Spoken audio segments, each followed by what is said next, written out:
Hello friends, in the last class we have dealt about the ray diagram for the convex lens and concave lens. हम लोगों ने देखा कि different position पे object रखने के बाद डिफरेंट पोजीशन पे इमेज कहाँ कहाँ कैसे कैसे बन रहा है। नेचर ऑफ द इमेज क्या है, मैग्निफिकेशन क्या है, रियल है, इन्वर्टेड है, वर्चुअल है, इरेक्ट है, क्या है वो पता नहीं चल रहा है। जो भी है हम लोग को क्लियर क्लियर यहां पर दिख रहा है रे डायग्राम में। Now today we are going to deal with the lens formula. Lens formula means if U object distance V image distance F focal length, इन तीनों के बीच क्या रिलेशन होता है इन केस ऑफ लेंस। हम लोग देखेंगे it is 1/v minus 1/u is equal to 1/f।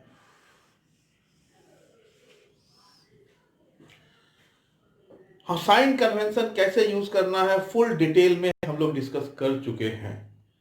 वही साइन कन्वेंशन यहां फिर से लगेगा। जैसे for convex lens f is positive, v depend करता है, u is always negative, that is well known. For concave lens f is negative, u is always negative, v depend करता है, वो ऑटोमेटिक आ जाएगा कि क्या निकालना है, कैसे निकालना है। हम लोग को देखना है यहां पे एक चीज होता है मैग्निफिकेशन एम, यहां होता है v/u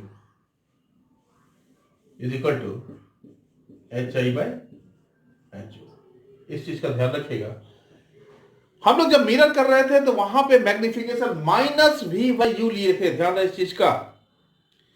जब हम लोग लेंस कर रहे हैं तो हमारे पास जो मैग्निफिकेशन है वो v/u है। क्लियर कट एकदम डिफरेंशिएशन करके ध्यान रखिएगा, दोनों को अलग अलग है और उसमें कोई दिक्कत नहीं होनी चाहिए। 1/v minus 1/u 1/f, this is the mirror formula, lens formula. दोनों को ही कंबाइन करके हम लोग उसी तरह से काम करेंगे जैसे हम लोग case 1, case 2, case 3, case 4, case 5 करके काम किए हैं। उसी तरह से यहां पे भी डिटेल में जाएंगे, उसी तरह से रिजल्ट आएगा। रिजल्ट से आपका क्लियर कट पता चलता है कि आपको कैसे क्या आने वाला है। नेचर ऑफ द इमेज आप केवल मैग्निफिकेशन से निकाल सकते हैं, वो आपको डिटेल में मैं बता चुका हूं। यहां तक कोई दिक्कत नहीं होनी चाहिए। फाइन। अगर यहां तक कोई दिक्कत नहीं है तो मुझे बच्चों ये बताइए,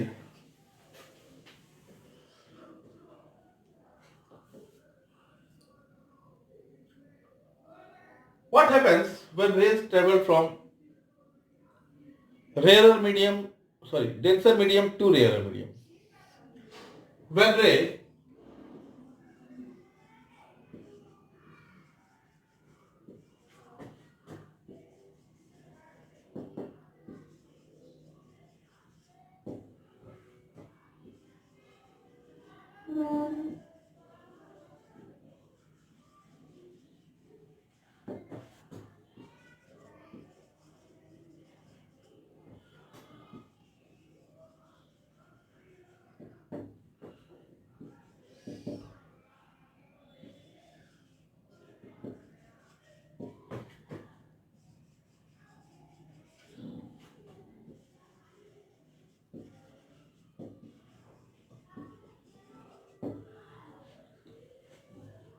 that is well known, कोई भी नई बात नहीं है।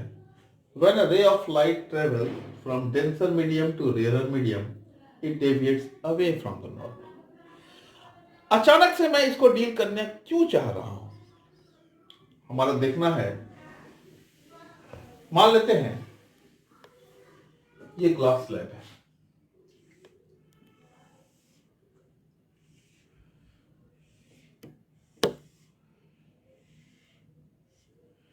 ये ग्लास है, ये एयर है।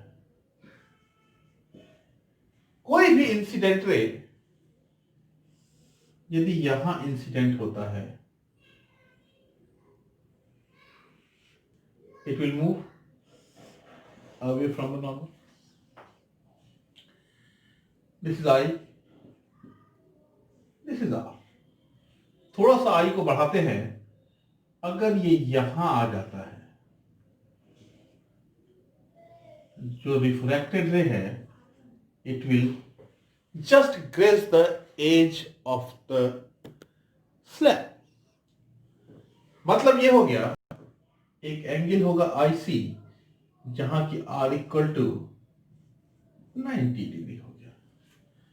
इस एंगल को हम लोग क्रिटिकल एंगल बोलेंगे। क्या बोलेंगे? Critical angle. तो क्रिटिकल एंगल हम लोग पहले डिफाइन करने की चेष्टा करेंगे। और क्रिटिकल एंगल को हम लोग डिफाइन ऐसे करेंगे,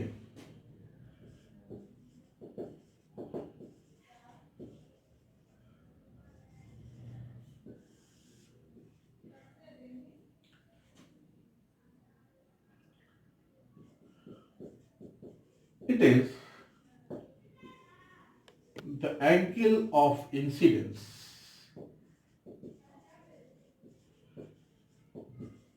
in the denser medium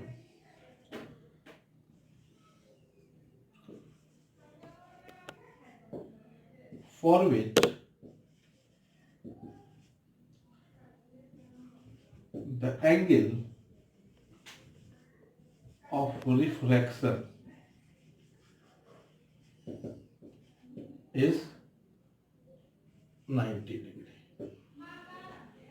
Means angle of refraction is 90 degree.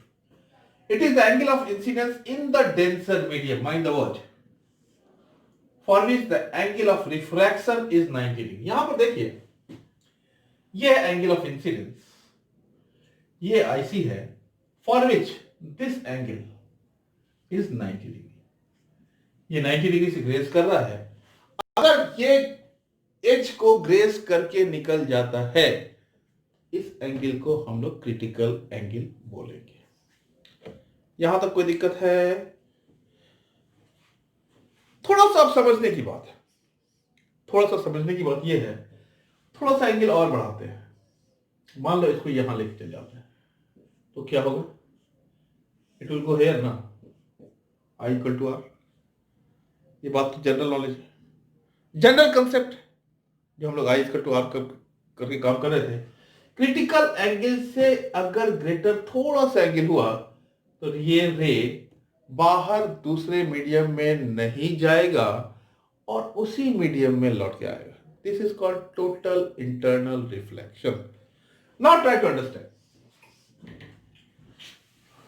मैं फिर से काम कर रहा हूं, थोड़ा सा समझो इसको। एक बार बाबू समझ जाओगे तो कहीं कोई गलती नहीं होगी।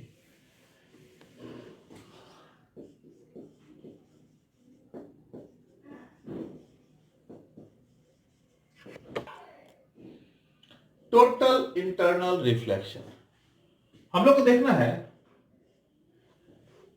इसके लिए दो कंडीशन होता है। First, the ray of light must travel from denser medium to rarer medium.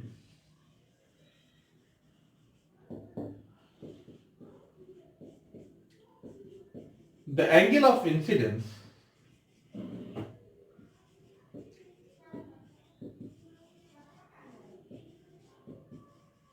in the denser medium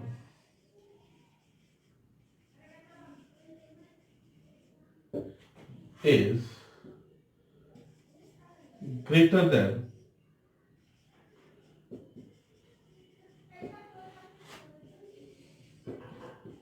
critical angle, greater than the critical angle. इस चीज का सदा ध्यान रखिएगा। ये दो कंडीशन जहां फॉलो होता है, total internal reflection will take place. अगर रे डायग्राम से फिर से हम लोग इसको समझते हैं तो वी कैन गो लाइक, मान लेते हैं ग्लास स्लैब है,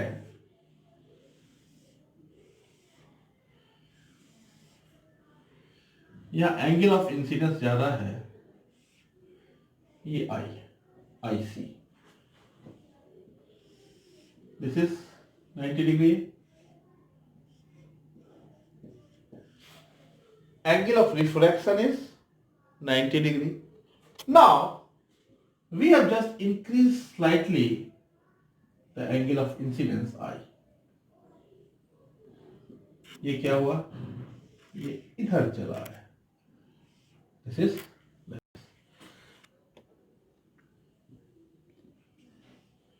ये रे जो है ये उसी मीडियम में ये रिफ्लेक्ट कर गया है, इसीलिए इसको टोटल इंटरनल रिफ्लेक्शन कहते हैं।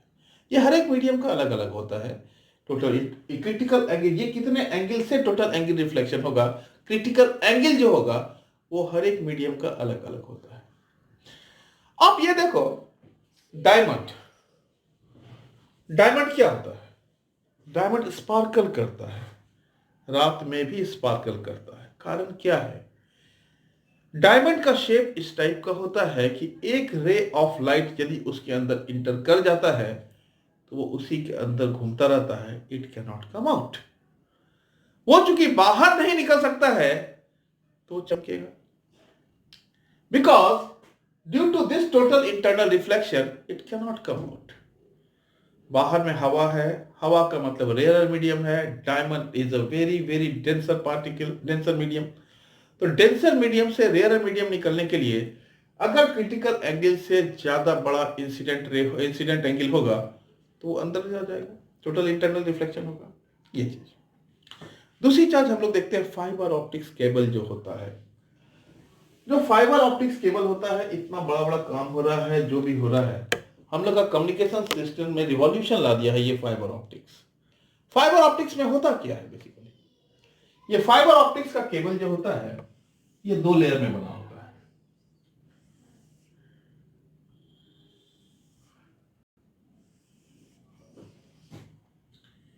ये होता है सपोज μ1, दिस इज μ2, और μ1 इज ग्रेटर देन μ2। इस चीज का ध्यान रखिए। यहां पर कोई भी रे ऑफ लाइट इंसिडेंट जब करता है तो वो इसके ऊपर जा नहीं सकता है, ये यहीं पर इस तरह से मूव करता रहता है। और सबसे अच्छी बात है कि there is no distortion in the communication, there is no distortion. इसको कहीं भी घुमा के रख सकते हैं, कहीं भी कर दीजिए, कोई अंतर नहीं पड़ने वाला है। रे ऑफ लाइट यदि इंटर कर गया है, इसको आप कन्वर्ट कर लीजिए डिजिटल सिग्नल में और उसको you can transmit anywhere you wish. अगर डिजिटल सिग्नल में ट्रांसफर हो गया तो हम लोग जो आज मोबाइल की बात कर रहे हैं ये सारा यही कम्युनिकेशन है ना, fibre optics. Fibre optics is also a next application of total internal reflection. ये चीज सदा ध्यान रखिएगा। कोई दिक्कत यहां तक नहीं, वेरी गुड। तो हमारे पास 2 चीज हो गया टोटल इंटरनल रिफ्लेक्शन के एग्जांपल में। First is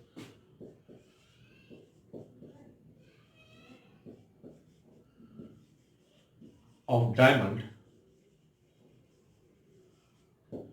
and second is fiber optics। ये 2 चीज सदा ध्यान रखिएगा ना। ये सारे छोटे छोटे टॉपिक्स हैं, ये छोटे छोटे टॉपिक्स को हम लोग डील कर लेते हैं तो हम लोग को अच्छा काम हो जाएगा। Now let us deal with the power of a lens.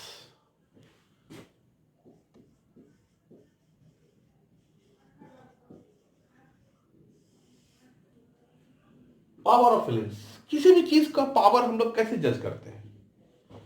Power जज करने का मतलब है कि वो कितना उसके ऊपर इफेक्टिव होता है।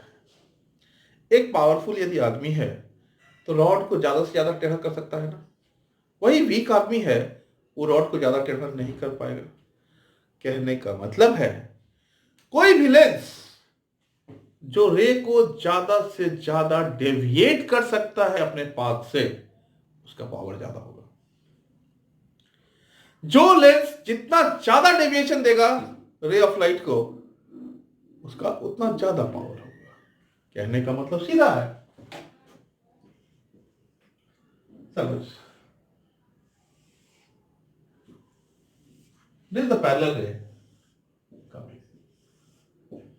ये यहां से इधर आएगा। एक रे, एक लेंस है,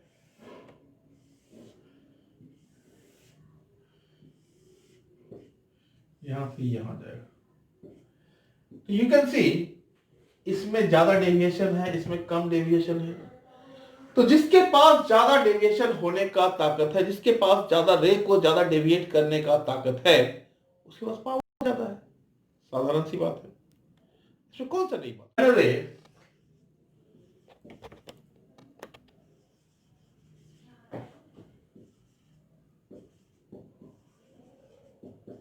its incident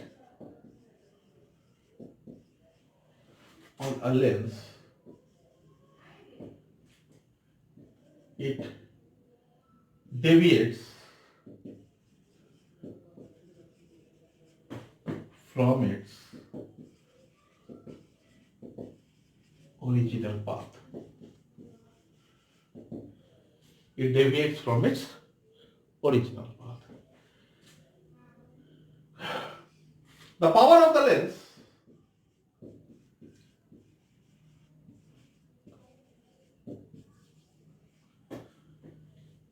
is the capacity of that lens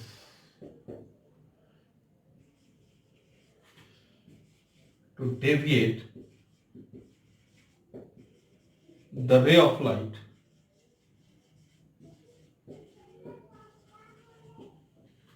from its original path. ये चीज का ध्यान रखिएगा। इट इज द कैपेसिटी है, कोई दिक्कत नहीं है। It is the capacity of the lens to deviate the parallel ray from its original path. जितना ज्यादा कैपेसिटी होगा उतना ज्यादा डेविएशन होगा, उतना ज्यादा डेविएशन होगा मतलब उतना ज्यादा पावर है उसमें। सीधी सी बात है, जितना ज्यादा डेविएशन उतना ज्यादा पावर। अब देखिए इसका फायदा क्या होता है। अगर हम लोग थोड़ा सा समझते हैं, मान लेते हैं ये एक लेंस है,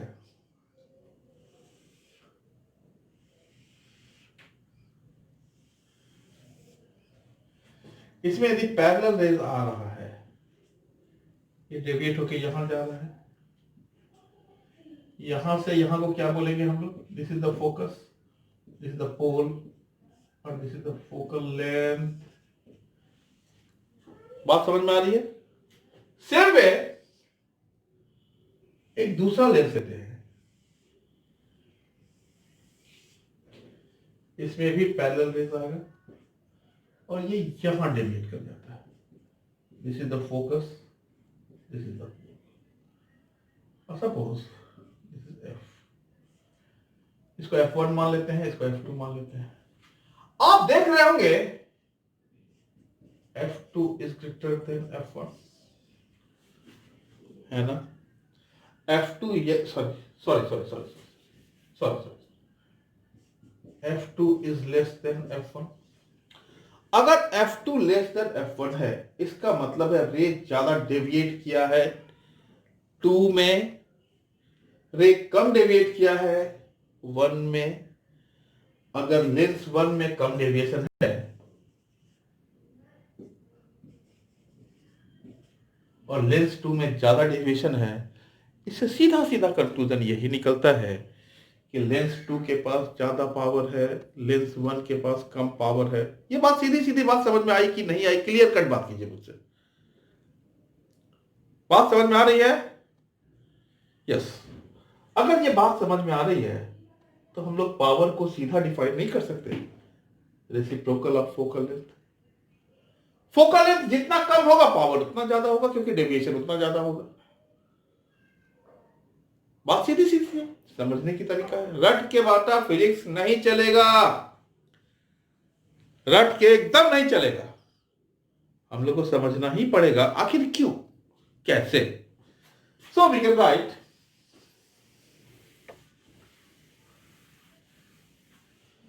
the power of a length P is equal to 1 by F.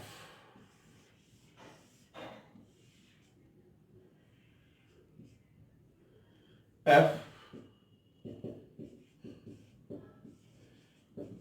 focal length of the lens in meter। इस चीज को थोड़ा ध्यान रखिएगा। Unit of power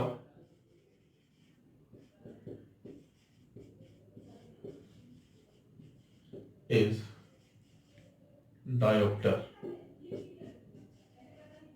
divided by T. Focal length को जब भी हम लोग दिखाएंगे तो मीटर में ही दिखाएंगे, और जब वो मीटर में दिखाएंगे तभी पावर का यूनिट हम लोग डायोप्टर लिखेंगे।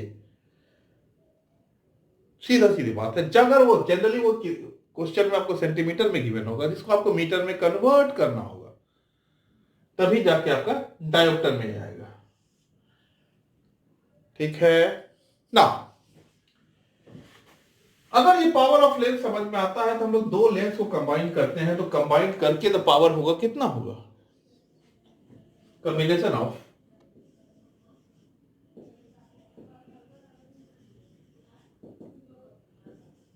To lenses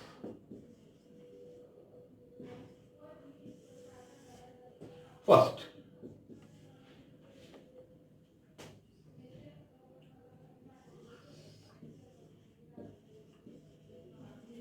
and convex lens. हम लोग देखेंगे let focal length of concave lens is equal to f1, focal length of convex lens is equal to f2। तो रिजल्टेंट फोकल लेंथ और resultant power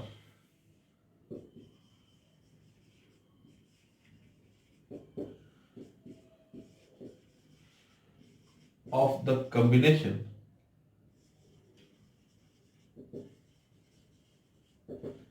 P is equal to P1 plus P2। It is a general formula when they are in contact with each other। कहने का मतलब है, मान लीजिए this is the combination, this is having the focal length f1 and this is having the focal length f2, concave and convex lenses are there। So what is P? What is the resultant focal length of this combination? How do we find that?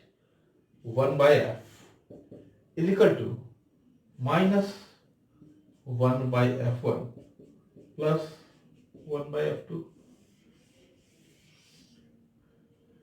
P1 equal to minus 1 by f1, minus Q हुआ यहां पे। Focal length of concave lens is negative. इस चीज को हम लोग sign convention में पहले ही कर चुके हैं। So we can write power here is equal to minus P1 plus P2, because P1 equal to minus 1 by F1, P2 equal to 1 by F2। बातें समझ में आ रही हैं? अगर ये हुआ, केस 2 अगर लेते हैं,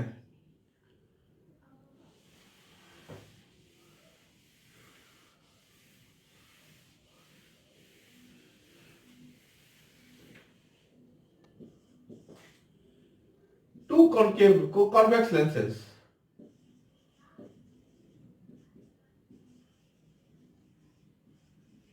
are combined.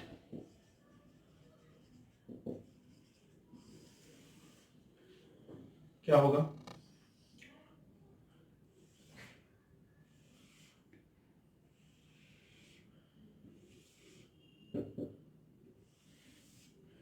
ये इसका फोकल लेंथ f1, इसका फोकल लेंथ f2,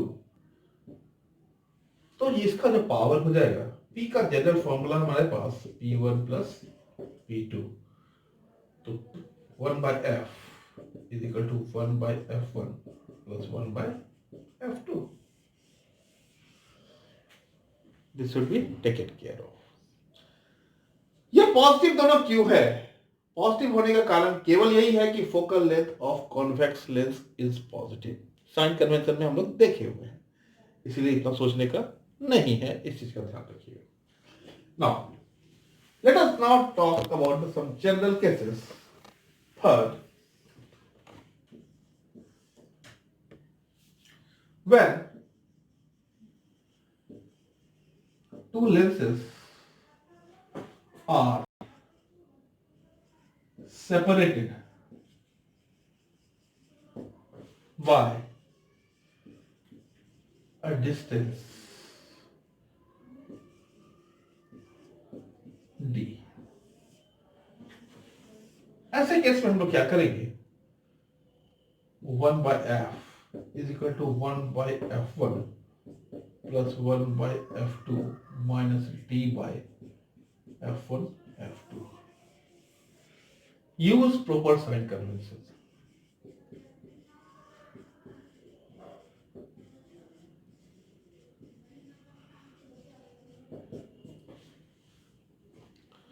हम लोग जब कांटेक्ट में करते हैं, दो लेंस को कांटेक्ट में करते हैं, तो d becomes 0. When d becomes 0, you can see this is the resultant formula. So this is the general formula for getting the focal length of the resultant combination. Resultant focal length of the combination. देखिए, अगर resultant focal length हमको पता चल रहा है, तो resultant power भी पता चल रहा है. इसमें भी कोई दिक्कत नहीं होनी चाहिए किसी को. After dealing with the power of a lens or power of the combination of the lens, combined focal length of the lens, resultant focal length of the lens, ये सारा कुछ हम लोगों ने जिस तरह से किया है, ये बहुत ही ब्रॉड वे में काम हो गया है. अब आपको समझना है, एक नया चीज है जो आपके सिलेबस में है, that is called prism. What do you understand by the prism? Prism कुछ नहीं होता है, जो पिरामिडिकल शेप का एक क्लास का कॉम्बिनेशन होता है, जो बॉटम में भी पिरामिड होता है, बॉटम में भी ट्रायंगुलर होता है और 3 और ट्रायंगल होता है, तो सबको कंबाइन करने से वो एक शेप लेता है, that is called the prism. हम लोग ये देखेंगे. What is a prism? Prism में क्या होता है? ये ऊपर वाला जो एंगल है ए, इसको बोलते हैं angle of the prism. Angle A is called angle of prism. First, when a ray of light falls on this, it deviates towards the normal and goes parallel to the base. Now again it deviates away from the normal and emerge out. हमको ये देखना है, if this prism were not present at this point, यहां पर अगर prism नहीं होता तो क्या होता? ये रे सीधा इधर जाता.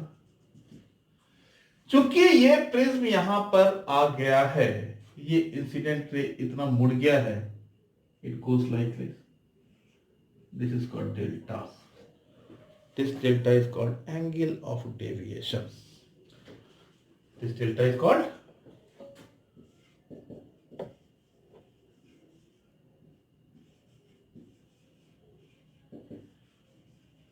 deviation. We will have to work in a way to minimize this delta. For that, we go like minimum delta m is equal to mu minus 1 into a, where mu is the refractive index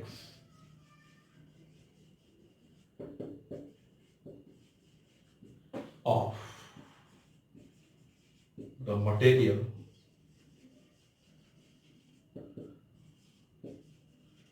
of the prism. ठीक है. Now, this is the meaning of delta m.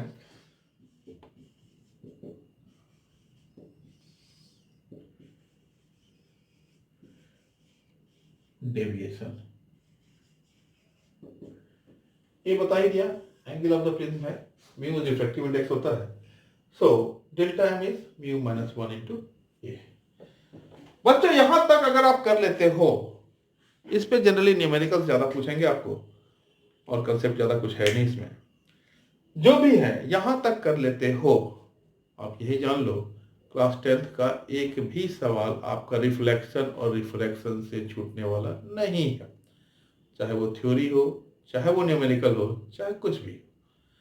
इसके अलावा आपको पढ़ने की ही जरूरत नहीं है. Openly I can say for class 10th the basic concept lies here. Thank you very much.